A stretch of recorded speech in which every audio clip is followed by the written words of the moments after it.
Graça e paz, queridos, mais uma vez estamos aqui alegres, né, por estarmos na presença do nosso Pai, lindo, maravilhoso, cheiroso, né, e hoje nós podemos aqui conversar um pouco mais, né, ontem demos uma pausa e hoje estamos aqui mais uma vez para agora gravar a quarta parte, né, ontem foi a terceira e hoje é a quarta parte, né, sobre essas promessas superiores. Olha quanta coisa boa, hein, meu amor? Verdade. Ah, Graça e paz. É, Ontem nós falamos, né, sobre nós estamos basicamente estudando o livro de Hebreus, né? E como que Hebreus é importante para a gente entender a questão do sacrifício, né, de Cristo, o fato de ele ter morrido, né, a nossa morte, o que aconteceu na hora da conversão, né?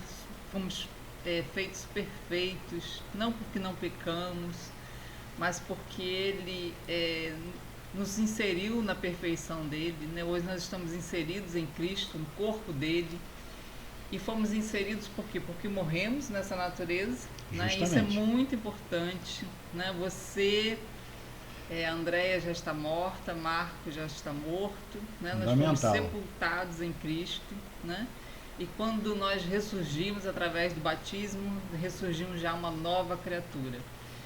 Por isso que tem que ter fé, porque nós não olhamos essa natureza caída, né? sim. Que ainda está propensa a defeitos, porque a palavra diz que nós estamos sendo santificados, não nos santificamos propriamente dito, mas o Espírito Santo nos santifica, não é? E essa santificação, ela é gradativa, não é? Ela vai acontecendo de forma natural, espontânea, até mesmo porque as leis de Deus são impressas no nosso espírito, não é? E vimos toda a promessa de Deus. Por que são superiores promessas? Porque a promessa de Deus ali em Hebreus 8, né? O 10 e o 10, 14, né? Muito forte a promessa de Deus, né? Ali é a palavra de Deus para a nova aliança. Então nós temos que... Toda a Bíblia é inspirada por Deus, mas nem toda a palavra da Bíblia é para gente, na nova aliança, não é?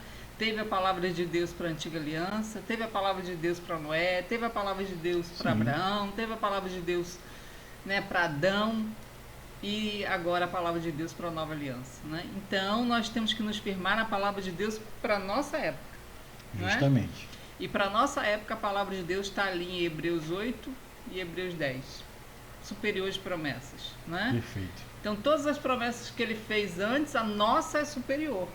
Por que é superior? Porque é algo sobrenatural que acontece através da fé, não é? Nós vimos que Deus, ao longo da história, ele escolheu o sangue, né, para se comunicar com o homem. Ele só pode se comunicar com o homem caído através do sangue de Cristo. E ele fazia isso antes através do sangue de animais, né? Nós vimos que todos os que foram aceitos, desde de Abel, né, até o sacrifício de Jesus, todos foram aceitos porque sacrificaram, né? Por isso podiam ser olhados, né, e se relacionar com Deus. Por quê? Porque transferiam seus pecados, né, para aqueles animais. Agora imagine nós, né, o que não ocorreu, né? Então estamos dando uma pincelada. Sim. Hebreus 2:9, né? Vamos colocar aqui os... Vai mostrar justamente tudo isso que nós falamos, né? Você quer colocar? Não. Perfeita a colocação, né? Tá tudo na benção. Hebreus 2:9 diz o seguinte: Jesus, que por causa do sofrimento da morte foi coroado de glória e de honra, para que pela graça de Deus provasse a morte por todos. Então, o salário do pecado é a morte, e Cristo sofreu a condenação pelo nosso pecado, não é? Não é porque fala, mas eu ainda morro, né? Porque às vezes a gente acha que morreu, acabou, não é? Mas existe uma condenação da alma, não é? A alma, diferente do que muitas religiões pregam, não deixa de existir depois da morte física, né? Ela continua existindo, e essa alma, depois da morte, ela seguia, não é, para um juízo, né? Para responder pela sua natureza caída, não é? E justamente Jesus fala aqui, mostra que Jesus sofreu, né, provou a morte por nós, porque a Bíblia diz que Jesus, quando morreu, ele desceu ao inferno, não é? Que era o local dos mortos, e tanto que ele pregou, está em 2 Pedro, né? Ele pregou os espíritos em prisão que estavam ali, né? Naquele lugar de sentença, e ele pregou, né? A Bíblia fala que ele pregou os espíritos em prisão que pecaram lá na época de Adão, não é? Ali tem todo um mistério ali, que nós não vamos entrar nesse detalhe agora, né? Que espíritos em prisão são aqueles. Sim. Mas o foco nosso hoje é o quê? Que ele desceu lá, né? E porque ele não tinha pecado próprio, o inferno, né? O mundo dos mortos não pôde conter ele, não pôde aprisionar ele, né? Então, com isso, ele ressuscitou, não é? E o fato dele ter ressuscitado é que nos torna justos. Então, ele hoje, por isso ele diz que hoje Deus pode ver e olhar, mesmo com as nossas fraquezas, ele nos olhar perfeitos. Justamente. Nos olhar justos. Coisa boa, né? Porque ele sofreu a nossa sentença. Então, essa é a promessa, essa é a confiança que nós temos que ter. É os justificados por fé. Por fé. Romanos 5:1. Justificados por fé. Não existe outro tipo de justificação. Temos paz com Deus, né? Ainda fala, mediante o nosso Senhor Jesus Cristo. Então, não existe outra condição para sermos justificados. Nos tornarmos justos, né? Diante do Pai. Amém? Então, esse... né, Hebreus também 8, né? 3:18. Ele vai dizer, olha... Já está lá. E a quem jurou que não entrariam no seu descanso, senão os que foram desobedientes, assim vemos que não puderam entrar por causa da incredulidade. Aqui, o escritor aos Hebreus, falando aos cristãos, né, que receberam essas superiores promessas, ele fez um parâmetro com Israel, né? Então é muito importante entender esse parâmetro que ele fez, né? Nós, a gente no vídeo anterior, nós explicamos, né, com mais detalhes o que aconteceu com Israel. Deus prometeu a terra, Canaã, né? Que eles entrariam, isso seria feito em 6 meses, né? O trajeto que eles atravessaram o deserto, mas por causa da murmuração eles levaram 40 anos, e ao cabo de 40 anos eles ainda caíram no deserto, né? Você vê que o cair ali não é cair em pecado, mas eles caíram por quê? Porque não creram. Deus disse que daria Canaã para eles e eles duvidaram, não é? Então não entraram no descanso. Por que era descanso? Porque Canaã era... Eles receberiam casa que não construíram, né? Eles receberiam lavouras que não plantaram, eles receberiam, né, uma terra já pronta para eles só desfrutarem, né? Só desfrutar. Só desfrutar, entrar no descanso, né? Então, o fato deles terem duvidado de que isso ia acontecer diante do que eles estavam vendo, fez com que eles caíssem no deserto e não herdassem a terra prometida, né? Não entrasse, somente entrou Josué e Caleb porque eles creram, né? Tanto existe até um versículo, né, muito interessante sobre Caleb, que Caleb, quando olhou, né, para as dificuldades, ele disse, né, que aquela dificuldade seria pão para eles. Sim. Então, olha, de números, está lá. Olha só o foco olha só como que depende da forma como a gente olha, né? Os outros 10 espias viram gigantes, se sentiram como se fossem gafanhotos aos olhos daqueles gigantes, né?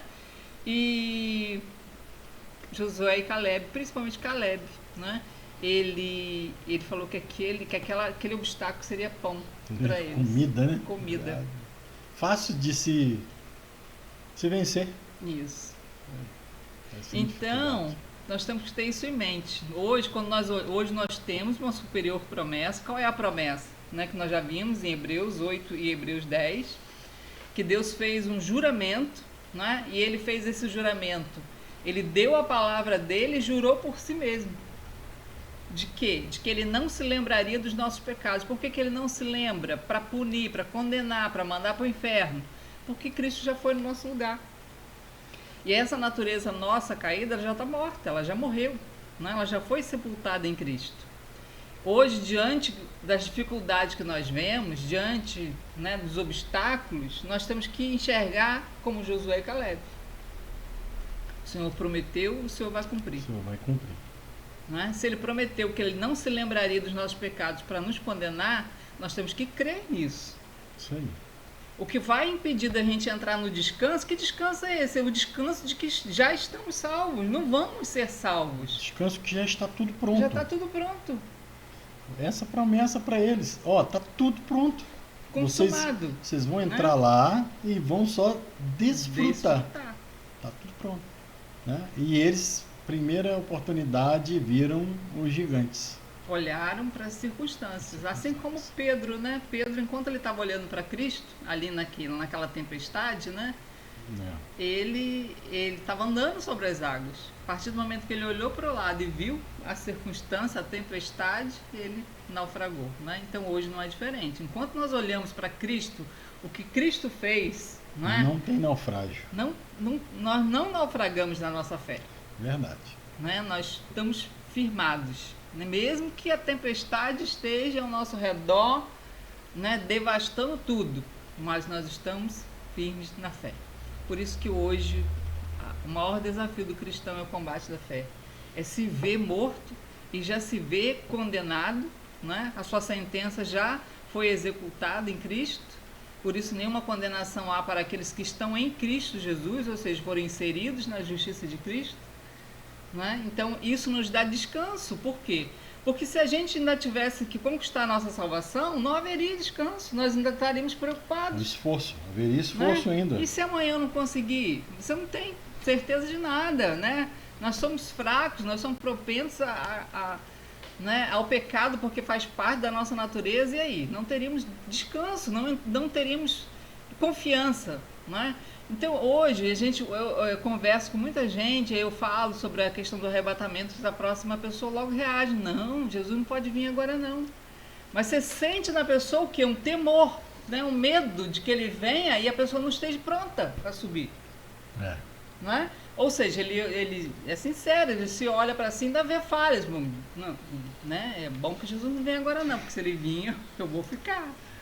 A grande dificuldade é justamente essa, vai passar a vida toda assim, vendo falhas, vendo problemas. Porque ele está olhando para a natureza caída viva. Né? Quando a gente vê o pecado, qual é a nossa atitude, né, hoje, quando a gente vê que erramos?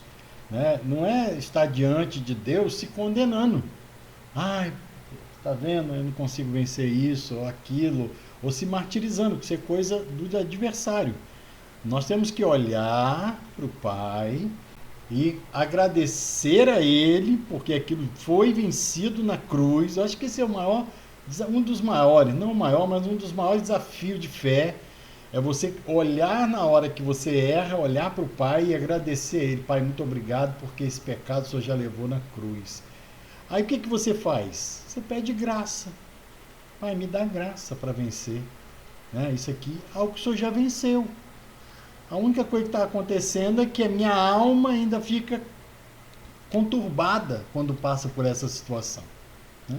Então, é simples. Quando você crê que Ele já fez, as coisas se tornam simples. Verdade. É simples, não é complicado, não. Nós, como seres humanos, é que complicamos, né? Quando nós saímos do nosso posicionamento de fé, né? Quando, como você bem colocou, começamos a olhar para as situações, para as tempestades, e aí se perde. Né? Porque Deus, Ele nos deu uma Canaã, nós já estamos na Canaã. Quem creu já está nessa Canaã, já entrou no descanso, não vai entrar. Não existe uma Canaã celestial. O reino de Deus já começa aqui. A partir do momento que você crê, você já está assentado com Cristo nas regiões celestiais, reinando, não é? Então, como que eu permaneço no descanso? O descanso é as regiões celestiais, assentado em Cristo Jesus, né? Sentado no corpo dele. Ele está sentado e automaticamente eu e você somos o corpo dele, né? E já estamos reinando. A Bíblia diz, né, que os inimigos seriam colocados ao estrado dos nossos pés. Né? Se é o estrado dos pés de Cristo, é o nosso também, nós somos o corpo dele. Né? Então nós já estamos reinando, nós não vamos reinar depois que morremos. Né? Então tem muitos cristãos que estão esperando a morte. Ou seja, ele já tem tudo disponível para ele já está na terra prometida, né? Mas ele cai dessa posição por causa da incredulidade. Ele é impedido de usufruir por causa da incredulidade. Ele perde a salvação? Não. Não é? Porque a salvação foi te dada como presente. Deus não vai tomar de volta. Não. Não existe tomar de volta.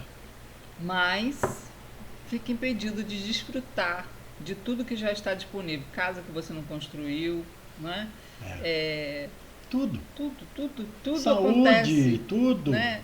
Agora, prosperidade, né? Porque, não, nosso Deus é próspero e Ele não quer te ver necessitado. Mas a prosperidade de Deus não é a prosperidade que as pessoas acham que é. É ter muito dinheiro para fazer o que acha que deve fazer, gastar com tudo quanto é coisa, né? Isso é uma prosperidade? Pode até ser para alguns, mas a prosperidade de Deus é você ter paz, você ter dinheiro realmente para pagar, para ajudar, né, pessoas que precisam, né, ajudar o evangelho a ser, né, proclamado através de pessoas que você vai ajudando e você pode anunciar essa palavra.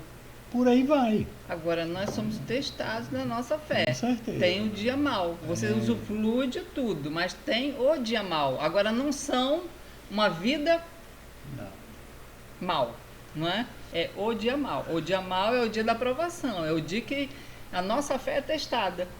E você sabe o que é mais gostoso e maravilhoso nisso, amor? É que esse dia mau não depende de Deus. O tempo de viver nele. Ele vem, a Bíblia diz que ele vem, mas não depende de Deus. Não, depende da gente. Depende da gente, daquilo que a gente entendeu, daquilo que a gente se posiciona em fé. A partir do momento que o teu coração está liberado em fé, dentro de qualquer situação, não importa qualquer situação, quando teu coração está liberado em fé, pronto, o problema acaba. Porque você venceu. Não há mais por que você viver aquilo ali. Você venceu. Por isso tem muitos cristãos que estão de prova em prova, em prova, porque ele não vence aquela, não é por misericórdia, não é por graça. Deus dá um tempo naquela, daí a pouco inicia-se de novo. A pessoa até desanima. Se Deus não tivesse esse bálsamo, a Bíblia, o que a Bíblia diz? Vem a luta, vem o teste de fé, mas com ele vem o quê? O que Paulo diz? Vem a solução, né? Vem a provisão de Deus. Deus não permite que as coisas superem. Então, quando nós entendemos isso, por pior que estejamos passando qualquer situação, e você lembra dessa palavra de fé, o que você pensa? Poxa, se Deus, a palavra dele diz para mim que ele não vai me permitir algo que eu não possa suportar, o que eu estou passando aqui, ele está vendo. E ele está no controle. Muita coisa acontece na nossa vida e quando a gente tem essa base sólida de fé, você começa a entender que ele está no controle de tudo. Isso é maravilhoso. E quando nós descansamos nesse fato, nessa verdade, o teste deixa de existir, porque a finalidade dele é o quê? Testar a nossa fé. Se você se firma em fé, de que você é justo, de que você é perfeito, de que você está salvo, de que, né, as bênçãos podem vir te alcançar, que Deus está no controle de tudo, que no final Deus vai transformar a maldição em bênção. Pronto. Por que você ficar ali? Né? Por que a preocupação, né? Por quê? É isso aí. Viver preocupação por quê? Se tudo está na mão dele, não é verdade?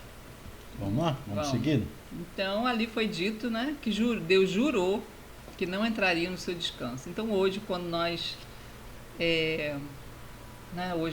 falhamos na nossa fé, nós somos impedidos de permanecer. Né? Eu gosto muito do versículo, aquele que habita no esconderijo do Altíssimo, a sombra do Onipotente descansa. Tem muitas pessoas que visitam o Santo dos Santos, mas não permanecem no Santo dos Santos, porque só permanece lá quem está inserido na fé. Não é? Então, porque ainda ele se olha e se vê vivo, não é? Ele não consegue ainda alcançar essa dimensão do que Cristo fez, não é? Ele não habita, ele visita. Não é? E a proposta não é visitar, é habitar. Então, aquele que habita no esconderijo do Altíssimo, a sombra do Onipotente descansará. Você pode descansar, não é? Dormir como Pedro estava lá na cadeia, tinha visto Tiago ser decapitado um dia antes, então ele não tinha certeza nenhuma que também poderia acontecer com ele, né? Então ele tinha convicção, vou morrer, né? Ele não dormiu porque ele, amanhã Deus vai me dar livramento. Não, ele tinha convicção, vou morrer, porque ele viu Tiago morrer, né? Decapitado. Ele deitou e dormiu a ponto do anjo, né? Vir e sacudir ele, né? Então você vê, olha o posicionamento de fé antes, o comportamento de Pedro antes, né? E o comportamento de Pedro depois. Verdade. Muito diferente. Que diferença. Nossa. E não foi por causa do que tinha que fazer, não. É pela fé. Pela fé. O comportamento dele não mudou ele em nada. Aliás, por que ele Deus levou ele, mostrou para ele, porque ele disse o seguinte: teste de fé dele, né? Mesmo que todos te abandonem, né, eu jamais te abandonarei. É a mesma coisa de Israel lá no Monte Sinai, né? Tudo que o Senhor mandar eu vou fazer. A gente faz. Então, nós somos bons. Ele confiou na carne, ele confiou na condição humana, né?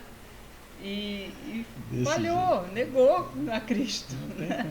Agora, depois que ele se posicionou em fé, não é que ele, o Espírito Santo veio sobre ele, capacitou ele, dormiu, sabendo que ia morrer.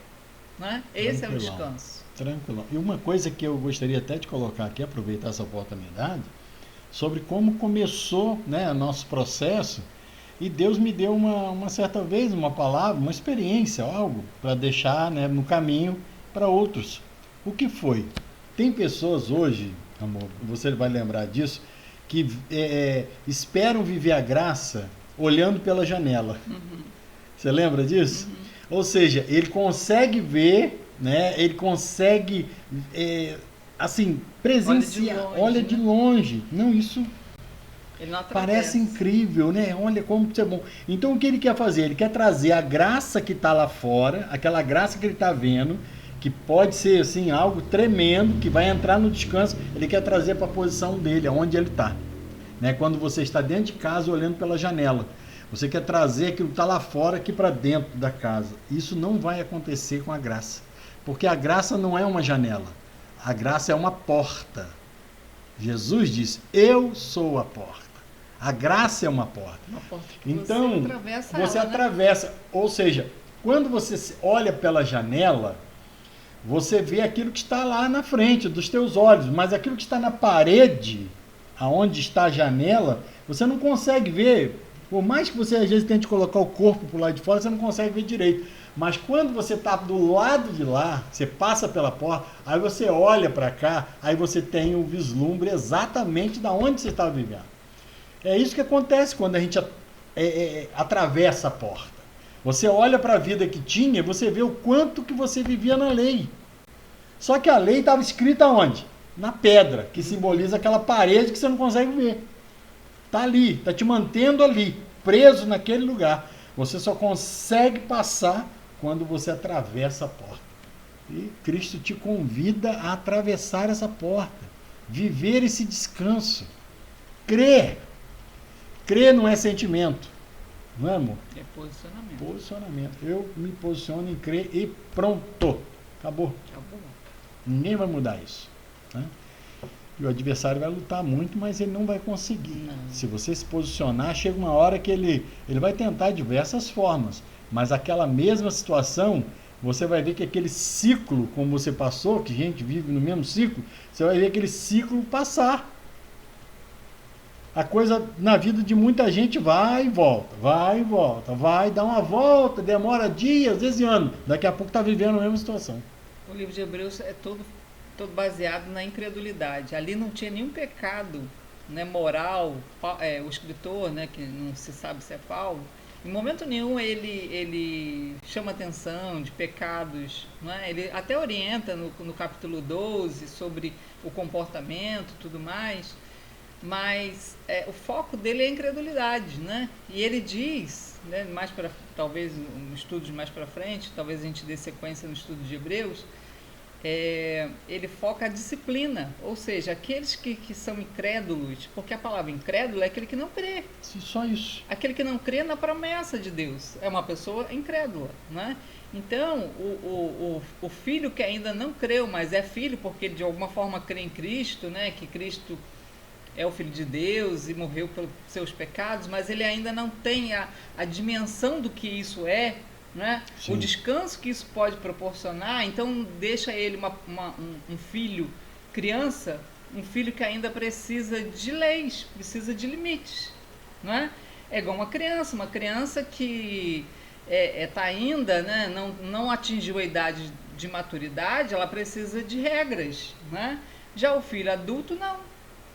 É a mesma coisa. Imagine só que eu vá na sua casa e você esconda todas as facas. Né? Você tapa todos os buracos da tomada. Como criança, né? Que se a gente faz você isso, vai se sentir até ofendido. O que essa pessoa está pensando que eu sou? Né? Um doido? Chega na casa da gente, não mexe no fogão não, tá? Olha, não mexe no gás, não acende o gás. Por quê? Porque é criança. Então, aquele que é criança, Deus disciplina. Agora, aquele que alcançou a idade da maturidade, né, na fé, ele vai viver coisas espetaculares nessa terra. Ainda nessa terra, por fim, não é? Uma herança incorruptível. Meu Deus, é muita vitória. Gente. É coisa muito boa. Nós vamos seguir, senão... Vamos, nós começa aqui. Vamos lá, mano. Nós não conseguimos terminar. Isso. Hebreus 4:2. Vamos lá, Hebreus 4:2. Porque também a nós foram anunciadas boas novas, né? Essa boa notícia dessa promessa que Deus fez, né? Exatamente como aconteceu com eles, ou seja, com os judeus lá no deserto, com Israel lá no deserto, quando Deus prometeu a terra, né, de Canaã. Justamente. Mas a palavra que eles ouviram não lhes trouxe proveito, porque não foram unidos por meio da fé. Eles não creram na promessa de Deus. Então hoje Deus fez uma promessa, que Ele não se lembra dos nossos pecados. Por quê? Todos eles foram colocados em Cristo. Cristo morreu a nossa morte. Quando nós cremos, estamos mortos em Cristo. Já ressuscitamos uma nova criatura. Nós vimos lá em Pedro, né? 2 Pedro, que nós recebemos o quê? Uma natureza divina. Porque nós estamos inseridos no corpo divino de Cristo. Sim. Né? Existe um versículo que diz assim, como ele é, nós somos neste mundo. 1 João, fala sobre isso. Se fosse como ele foi quando andou na terra, já estaria muito bom. Mas assim como ele é hoje, ele é glorificado, ele é perfeito, justo. Ele é justo. Então, assim como ele é assentado nas regiões celestiais, nós somos. Essa é a promessa. Agora tem que crer, né? Nisso até por fé, porque você se olha e vê um ser humano, né, falho, né? O interessante é que vivendo a graça, o evangelho, você vai se ver um ser humano falho, né, passivo de acontecer erros, né? E só que você vai sentir cada vez, você mesmo vai sentir cada vez mais assim alegre, porque existem coisas que você, né, que o Espírito Santo vai te ajudar a vencer. E aquilo te traz uma satisfação tão grande. Verdade. Coisas que às vezes viviam tempos atrás, né, traz uma satisfação tão grande, né? Eu digo, não falo por ninguém, falo por mim mesmo. Eu um camarada cheio de justiça própria, tudo era um incômodo para mim, né? Tudo me irritava, né? Minha esposa aí pode, né, até dizer muito sobre isso. E o que aconteceu? Hoje eu não luto para viver o contrário, não. Tem que vigiar. Oh, meu Deus, eu tenho que... Não, as coisas vão se tornando cada vez mais naturais. E às vezes eu mesmo me pego olhando para mim, dizendo assim, nossa, se fosse num outro tempo, você reagiria dessa forma, você lembra? E eu paro e falo assim, é verdade. Gente, é incrível. Mas o que esforço que eu fiz? Nenhum. Por incrível que pareça, todo o tempo que eu fiz tanto esforço para ser diferente, eu vivia pedindo perdão, me desculpa, pedindo perdão, lutando para, deixa eu vigiar e aquela coisa toda. Hoje eu não faço esforço nenhum para isso. É como se eu pegasse realmente os remos do barco e falasse, Senhor, toma. pega aí o remo, Desisto porque pega eu a não nau, consigo. né, que é aquele que dá direção, e faz aquilo que o senhor quiser, porque eu desisto, né? Então isso nos faz crescer. Então a gente, como colocando que você passou, a gente não vai se vendo só da mesma forma, não. A gente vai se vendo cada vez mais bem, de bem com a vida, Coisas de bem no né? Evangelho. Coisas que você não conseguia vencer Sim. e você começa a perceber Nossa. um dia, fala, gente, aquilo ali não faz parte mais, eu não sinto mais isso. Verdade. É uma coisa tremenda. O Espírito Formidável. Santo, ele lembra, fala, lembra de tal Sim. situação assim, lembra como né, que você se sentia em certas circunstâncias, aí você realmente não acontece mais, né? Porque é o quê? É o santificar, aqueles que estão sendo santificados. O sacrifício de Jesus nos fez perfeitos e estamos sendo santificados. É uma coisa gradativa. Eu quero até colocar uma coisa aqui que pode, né, chocar alguns homens. Mas eu vou dizer para vocês, eu tinha isso comigo. Parece que quando a esposa, né, isso é a realidade de muitos homens, né? Já fui pastor de igreja com muitos membros e eu ouvia muito isso. Quando os homens ouvem da esposa que precisa ser feito algo na casa, um conserto de alguma coisa, ou precisa isso, ou precisa aquilo, ele se sente cobrado. E aquilo, não, eu vou fazer, né? Pode deixar que eu vou fazer. Não precisa ficar falando. Eu vou fazer, ué. Você já falou, não precisa falar de novo. Mas isso é justiça própria. Ele não quer ser cobrado, ele acha injusto ser cobrado. Acho injusto. Então eu falo por mim, falo por muitos homens. Querido, se você vive isso, peça a Deus, Senhor, me tira essa justiça própria, porque isso é o engano do adversário. Hoje eu tenho prazer de fazer as coisas. Às vezes até a minha esposa, não, amor, pode, né, deixa aí um pouquinho e tal, uma coisa e outra.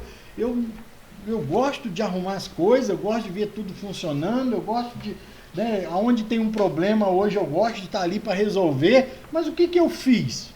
Nada, eu só criei. Eu entrei na fé, eu criei no descanso, eu descansei das obras, olha, e pedi ao Senhor me ajuda, e Ele está me ajudando. Você chegou a um nível, né, de que... Né, de te incomodar tanto de cobrança ou um simples pedido de caseiro que fosse, né, que assim ficou insuportável, ficava tão insuportável que eu falei, não, nem peço, era o último caso, né, porque era um Deus incômodo. Nos acuda, era um incômodo muito grande, né? Mas, por mais mesmo que eu não falasse, né, e que eu evitava a cobrança porque, né, iria gerar um desconforto muito grande, não mudava nada. Sim. Enquanto nós não entramos nessa dimensão da fé, da nova aliança, do que aconteceu, não mudava nada. Não muda nada. Então, minha palavra para os homens e minha palavra para as esposas. Querida, não adianta você cobrar. Não adianta. Porque nós vivemos isso e por mais paciente, quem conhece a minha esposa sabe, por mais paciente, por mais carinho, ela nunca me cobrava as coisas, me jogava na cara, nunca fez isso, mas não adianta que não muda. Era só um fato para piorar mais ainda.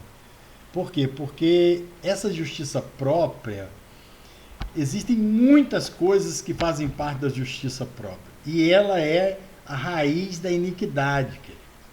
É o pior pecado que o ser humano pode cometer diante de Deus. Ah, pastor, o que é o pior pecado? Justiça própria. Ah, meu Deus, mas existem tantos pecados piores, um estrupo. Não. Contra Deus, o pior pecado é a justiça própria, porque isso é uma raiz de iniquidade.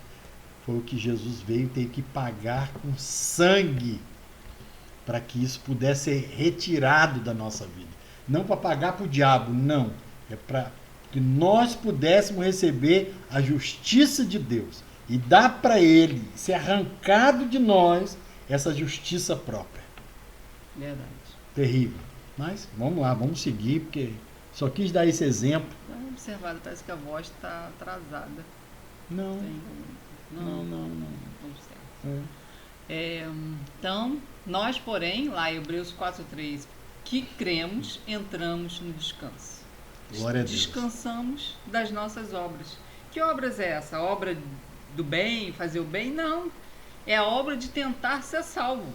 Sim. Tentar se salvar. Agradar a Deus com aquilo que a gente O pudesse nosso fazer. comportamento. Nós vamos ter bom comportamento? É o que você falou. Antes você tentava e não conseguia. Depois que você creu, é algo espontâneo. Espontâneo. Não faz força. Você Quando não você faz vê, força. tá Então, vivendo. 4:10, vamos ler lá. Vou adiantar aqui. Nós já falamos muito sobre essa boa notícia, né? O que é essa nova aliança, o que é essa promessa. 4:10. Porque aquele que entrou no descanso de Deus, ó, também ele mesmo descansou das suas obras, como Deus descansou das suas. Olha aí. Portanto, esforcemo-nos por entrar naquele descanso, a fim de que ninguém caia segundo aquele exemplo de desobediência. Lembra que eu falei que o povo, né, de Israel caiu no deserto? Então eles não caíram em pecado, eles caíram na incredulidade, duvidaram da promessa de Deus, que Deus daria a terra prometida para eles, né? Tanto que é terra prometida, né? Daria Canaã. E Eles existe- duvidaram e caíram, e por isso não entraram. Então hoje, por que as pessoas não entram no descanso da obra consumada? Porque eles não creram ainda, né, na totalidade do que Cristo fez, não é? A pessoa costuma achar que as coisas vão acontecer. E como eu imagino assim, a gente viveu isso, né, muito tempo na lei, que como muitas coisas a gente não consegue, não dá certo, vai ser mais uma. Mais uma. Entra no desmerecimento. Muitas pessoas não dão o devido valor, por quê? Porque não consegue vencer uma coisa, não consegue vencer outra também não sai da vida dele, é um ciclo aquilo ali. Então, esforçar para entrar nesse descanso, para quê? Né? Passa a ser mais alguma coisa? Não. Esse é assim, a maior vitória para o cristão. A maior vitória, filho, é esforçar para entrar no descanso. É o único momento. Se tem um esforço que nós temos que fazer para entrar lá. É isso aí. Mas que tipo de esforço? O esforço da fé. O esforço de que você crê e ninguém, em lugar nenhum, em hipótese nenhuma, tira você de lá. Nada, nem circunstância, nem enfermidade, nem falta de dinheiro, nada te tira dali. Porque o que vale é o que está no teu coração, não é o que você fala. Quando nosso Pai, ele olha e vê um coração que está no descanso, pronto. Aí as coisas começam a fluir. As bênçãos começam a chegar. Sim, não é? sim. O que você levou 10 anos para tentar conquistar, você conquista em um. É isso não que é? eu não conquisto em menos. Em menos. Meu filho, é um negócio. A saúde, a alegria, a aparência, a disposição, tudo muda. O paladar. Quer ver uma coisa que mudou quando nós cremos? Não é? Os meus pais, eles não sentiam mais o paladar da comida. Eu não sentia mais o paladar da comida. É impressionante. Era comer para viver. Mesmo que tivesse a melhor comida, eu não sentia o Era sabor. uma coisa. Você comer por comer. Comer. Até o paladar muda. Não é? Quando você entra nesse descanso. É uma coisa impressionante. Né? É um prazer muito grande, né? Sobe um pouquinho para entrar esse Hebreus 7:11 todo na tela. Isso. 7:11, ó. Pois foi com base nele que o povo recebeu a lei, ou seja, sacerdócio levítico. Se você olhar aqui o contexto dos versículos anteriores, eu coloquei aqui para a gente ganhar tempo, né? Foi com base no sacerdócio levítico, né, que o povo recebeu a lei, que são os 10 mandamentos, né, e depois foram sendo agregados, né, emendas e mais leis, né? Quando se muda o sacerdócio, ó, necessariamente muda também a lei, não é? Então, hoje, você não está debaixo, né, da ordenança ou da condenação da lei dada a Moisés lá no Monte Sião. Hoje existe Monte Sinai. Hoje existe, né, uma nova lei, ou seja, quando se muda o sacerdócio, muda também a lei. Então, qual é a lei hoje? Lá está lá em João, né, 1 João 3,20. Né, novo mandamento, nova lei, novo mandamento vos dou, né, que criais no meu nome e vos ameis uns aos outros. Esse vos ameis uns aos outros é o quê? Que o mesmo perdão que eu recebi, o meu irmão também recebeu. Né? Então eu tenho que olhar para ele da mesma forma como eu me olho. Se eu sou perfeita diante de Deus e justo, meu irmão também é. Porque isso creu. aí. Não é? Desse então por jeito. isso vos ameis uns aos outros. Né? Agora, nós vamos amar o nosso próximo? Sim, porque faz parte da nossa nova natureza, o amor. Porque foi impresso. Não é? Por isso não é eu tenho que amar. Eu vou amar espontaneamente. Independente Vou fazer do que a força pessoa... para isso. Né? Aí o 18. Portanto, por um lado, se revoga a ordenança anterior. Ou seja, revogar é o quê? Anular a ordenança anterior. Qual era a ordenança anterior? Aquela que nós vimos lá no primeiro, né, estudo, que foi os mandamentos, né, com promessa e com maldições. Né? Então se revogou. Por que se revogou? Porque foi tudo posto em Cristo, né? Por causa da sua fraqueza e inutilidade. Ou seja, eu conhecer o pecado não me faz vencer ele. Eu saber que uma coisa é errada não me faz, pelo contrário, me condena. Porque eu não consigo praticar aquilo que eu descubro através da lei que é pecado. Eu caio, não é? E com isso me condeno. Quando eu me condeno, eu deixo de crer na promessa de Deus. Então eu caio do favor imerecido. Então por isso que é fraca e inútil para tentar mudar um ser humano, né? Pois a lei nunca aperfeiçoou coisa alguma. E por outro lado, se introduz esperança superior. Nós estamos falando de promessas superiores, né? Pela qual nós chegamos a Deus. Então Hebreus todo é baseado nessa esperança superior, promessas superiores, né? Pode seguir. Você quer colocar? É uma coisa que eu só queria passar para eles, né? A questão de você entender, e como é importante, né, entender que essa justiça de Deus é atribuída a todo mundo, né? Então nós precisamos entender o seguinte: a pessoa, a partir do momento que ela crê, é justificada por Cristo.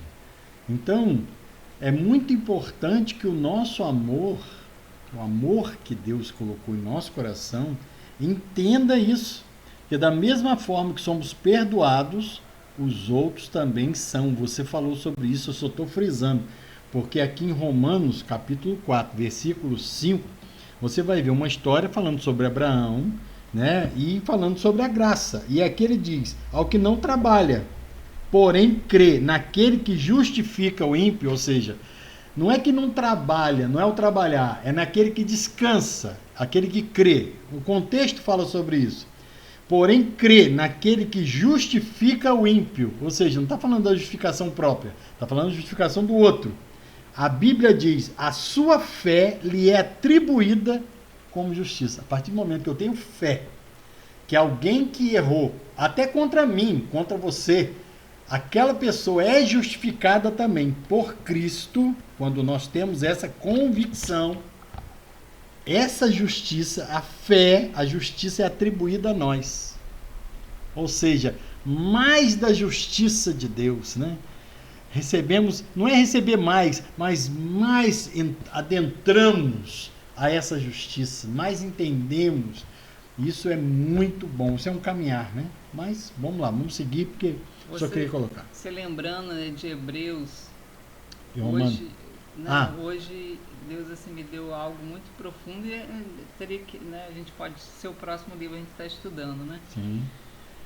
Você vê que no capítulo 1 de Romanos, Deus, assim, Paulo ele faz uma relação de pecados, né? Ali incluindo lesbianismo, homossexualismo, pessoas que matam, né, que desonram pai e mãe, uma série, né, de coisas que tipo assim, que vão contra a lei, né, a lei dada no Monte Sinai.